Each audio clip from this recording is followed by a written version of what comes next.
7.3, last lesson of this week. There's a few different topics in this lesson. Just be sure to open slots in your memory for each type, as it requires a different approach. So let's just get to it. Again, it's important you listen to the subtle ideas that exist within the explanations. If something is not explained clearly, it is your responsibility, not mine, to communicate with me as soon as possible. The excuse of he doesn't teach right in the videos, well, I don't want to take 40 minutes of your time to show you something everybody doesn't need to see. I am going to work through it as efficiently and as informatively, or with as much information as I can. But if there's anything missing, you just send me an email and say, hey, when you were doing the notes, again, send me a picture of the problem that I'm talking about and ask your question, and I can always help you out extra. So here we go. Your cousin's given $900 on her 17th birthday with the expectation of investing it and not withdrawing any money. Into her 15th birthday, they invested to a fund with a return of 11% annually. How much will be in the account when your cousin turns 50? This is one that you saw before. And it's important that you see it on occasion, because otherwise you forget it. Your teacher was supposed to, at least I tell all my 135s, because that's what I was told. Your teacher was supposed to tell you that you should memorize this. And if you did not memorize that, do that now. A equals P, parentheses 1 plus R to the power T. Whenever something's being, money is being changed every year, this is your formula. P is your principal or your starting point, as it has been all the way through, even with A, B to the X, because that's pretty much what this formula is. 1 plus your rate would be 1 plus 0.11 to the amount of time. Well, the hard part here is we don't really have time, but you have to make sure you pay attention to what it tells you. It's given on her 17th. It won't be touched until her 50th. We just do 50 minus 17, which is 33. And that'll give you the answer that you need. All right, so in terms of ease, this question is not so bad. It doesn't tell what it wants to round to. I would read the directions, but sometimes it wants to the nearest cent. But just adjust to whatever that is. If they want the pennies, make sure you put the pennies in there, and that should cover what you need. But again, that is a nice, easy problem just to make sure you remember how to do that stuff. Anytime you're talking about investing money and you're getting paid once a year annually, then that means that you can go ahead and use that. So here we go to the other stuff. In terms of opposites, we learned a lot of basic things. We've learned that addition and subtraction are opposites. We've learned that multiplication and division are opposites. We've learned that exponents and roots are opposites. Today we are going to learn that logarithms and powers are opposites. I know it seems very similar to this statement here, but consider the following situations. Third root, I am going to take to the third power. There's your exponents and power. If it's taken to the fourth power, I do the fourth root. But I don't know what to do when the exponents up there and they're not the same base. And you can't make this to be a base of 2, so the question is, what do we do? So looking at this, that is why I say exponents and roots, because that is a root, that is an exponent. So exponents and roots are opposites, yes.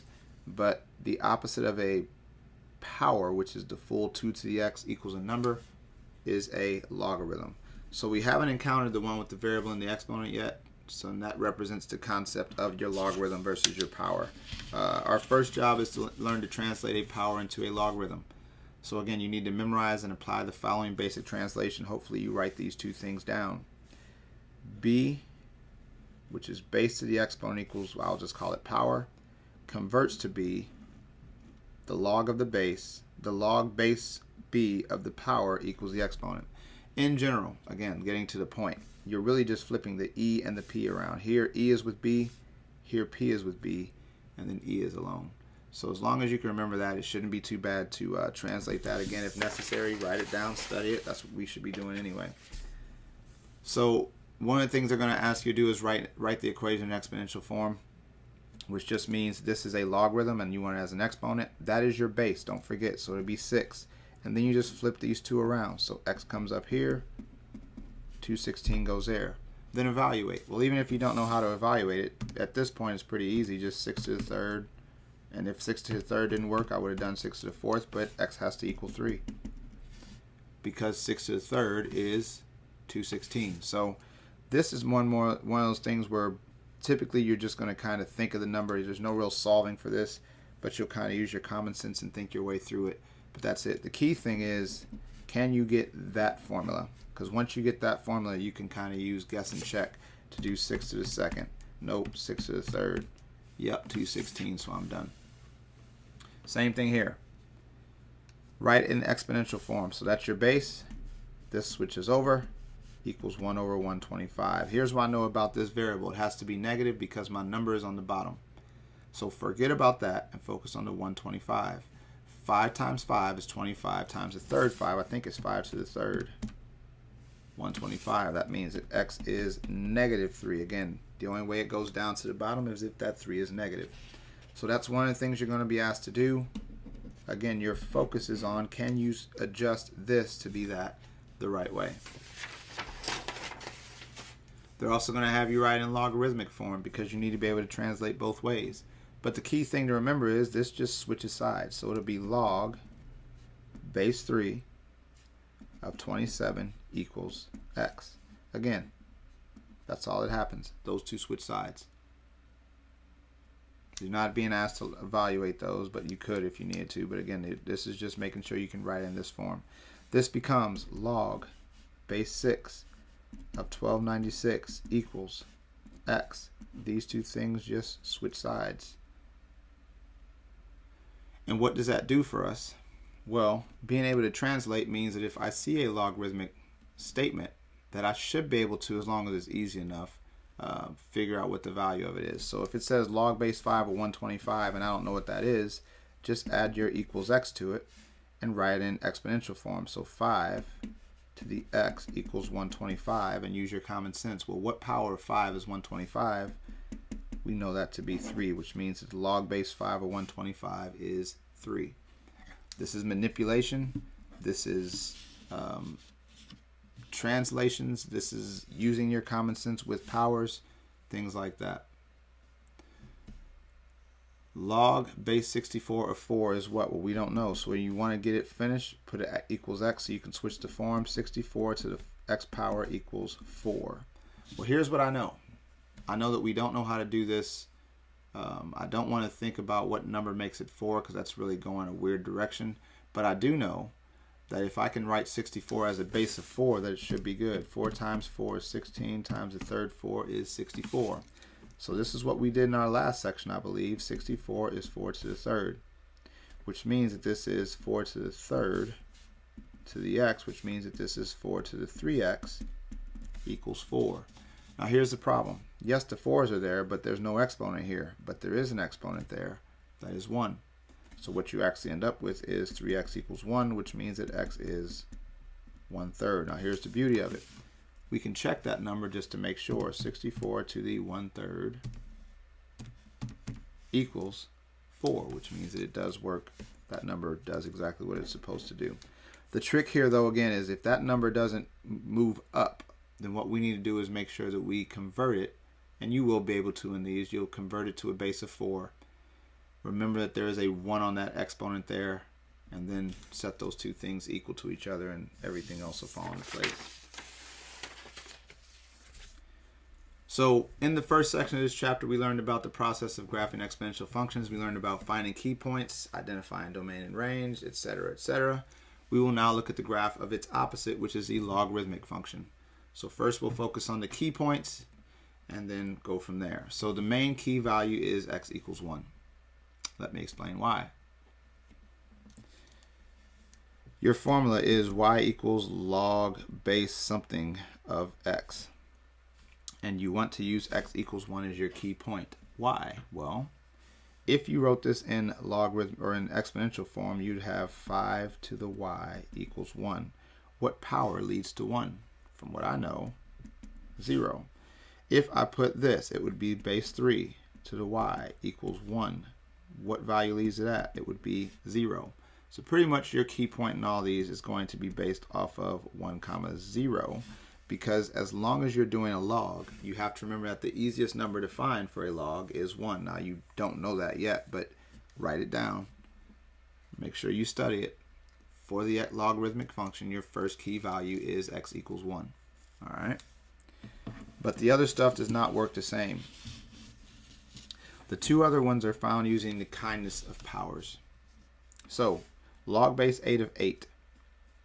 If I were to put that in form, it would be 8 to the x equals 8. Well, what power leads it to be 8? It would be x equals 1.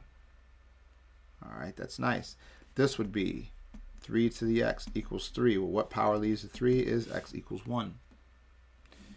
If I were to add this, it would be base 11 to the power of x equals 11. What power leads to 11 would be x equals 1. Notice how we got the same answer.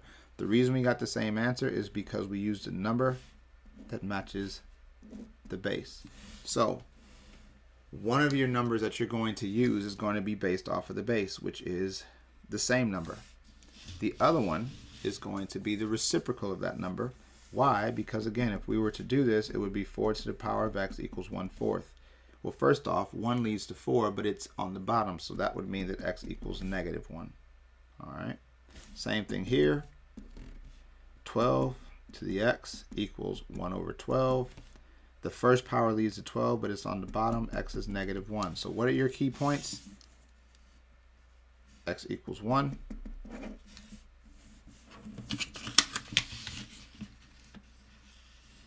X equals whatever your base is. And x equals the reciprocal of the base. All right, those are your 3 key points. So write that down, because from there, we're in the game. So the first one is x equals 1.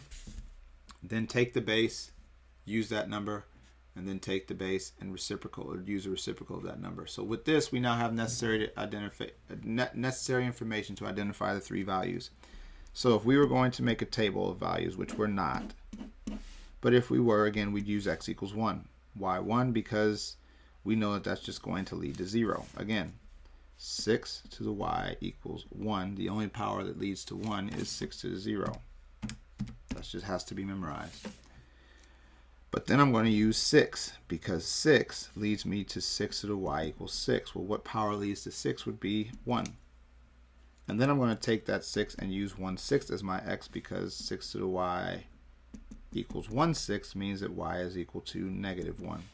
And those are my 3 points. 1, 0. 6, 1, 2, 3, 4, 5, 6, 1. And 1/6, -1. So about here, -1, something like that. Well, here's what you need to know. Your y will never be 0. And it can't be 0 because, how do I explain this? No matter what value I put in for x, which would be, it would be 6 to the y equals x. Hold on, I've just lost my whole thing. No, 6 to the y equals x. Y will be 0, 1, -1. I'm sorry, x will never equal 0. That's what it is. X will never equal 0, because I'm like, this is, I know that's a wall, but I couldn't remember why. And the reason is this number will never equal 0. There is no power that goes to 0. I don't care what value you use. 6 to the -20th is not 0. 6 to the 20th is not 0. 6 to the 1/20th, which is a very small number, is not 0. So nothing makes it 0, which means your wall is x. Yeah, x equals 0 would be my asymptote. So what's going to happen is it's going to go up here, and it's going to be kind of like the exponential function. It's just not a airplane taking off, but it, again, approaches and goes this way. And that's the only one you're going to see, so just memorize that shape, and all that's going to happen is this is going to move up, down, left, and right based off of what's there. All right. Same thing here.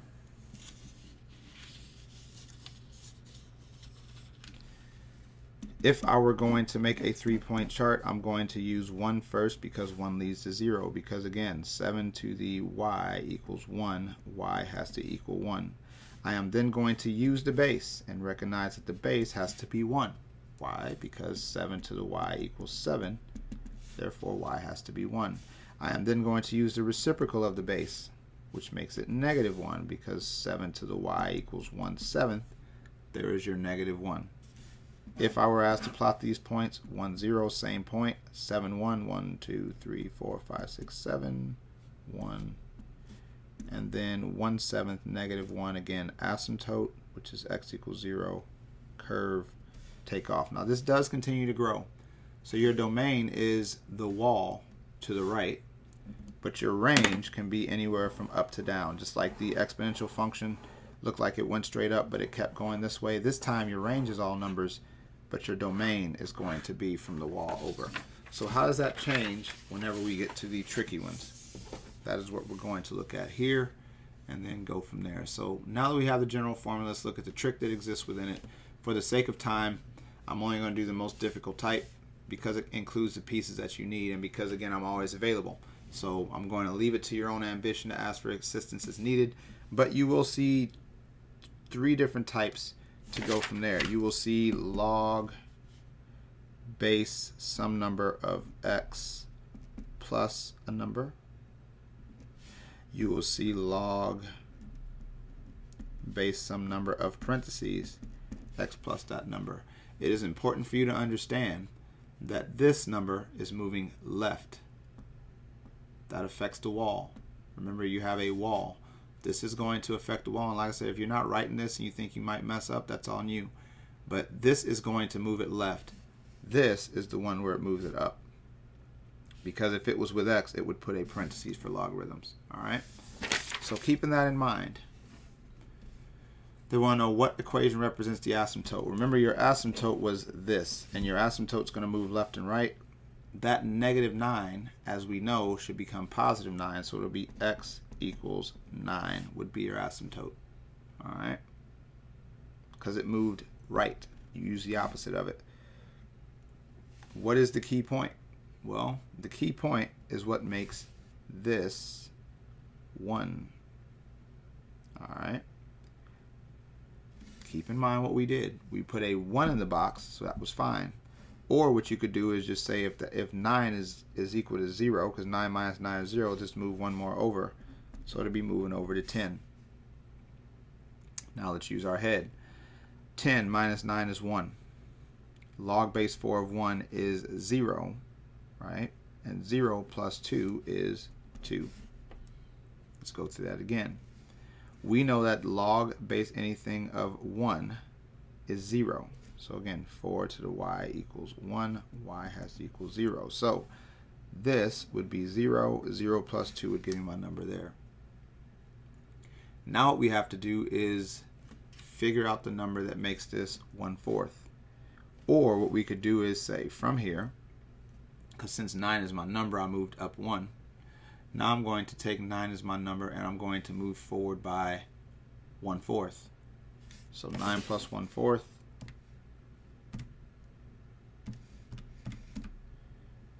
Which as a decimal is 9.3.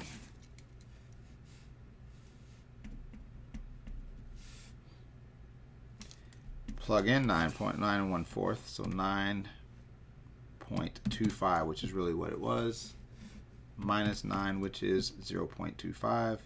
Log base 4 of 1/4 is -1. -1 plus 2 is 1. I can't show you on the calculator, so I have to kind of show, I guess I have to show you here. So log base 4 of 9.25 minus 9 plus 2. This is just work showing you that that number, it makes sense. But you have, this is why you have to kind of get used to what's going on with this stuff. So 9.25 minus 9 is 0.25 or 1/4. All right. So simplifying log base 4 of 1/4 means I do 4 to the y equals 1/4. There is your -1 plus 2, which is your 1. Then we go this number here. We want it to equal 4. So pretty much what number do we plug in here to make it match that base? And so that would be 4 plus whatever your wall is again. So I think that's 13.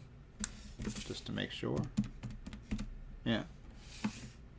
So 13 would be your other key point, because 13 minus 9 is going to lead to 4. Log base 4 of 4 is 1. Remember, same number is 1, and 1 plus 2 is 3. That would be your 3 points. This is where the majority of your work is going to be, is just thinking through that. But again, have conversations with me. Ask whatever you need. But the key thing is just replay the stuff and practice it a little bit, because there are spots where I talk about, I think if you rewind even in this one, I talked about how the numbers worked before it got ugly. The domain is your x values. Remember, it's based off of the wall now. So 9 to infinity is what your domain is, because when I go to graph this, if the key point or the wall is at 9, it's going to start at 9 and go to the right. Your range is the one that goes all over the place, which is negative infinity to positive infinity. Alright? So again, have the conversations with me, but you're going to have to practice this stuff. You're going to have to try to get mentally prepared to look at it and say, well, the log base 4 of the same number is 1, log base 4 of its reciprocal is negative 1, and log base 4 of 1 is 0. Those things have to be memorized for you to really make the most out of this. But again, you do have a quiz on Friday that's due Monday. Make sure you ask your questions, and good luck.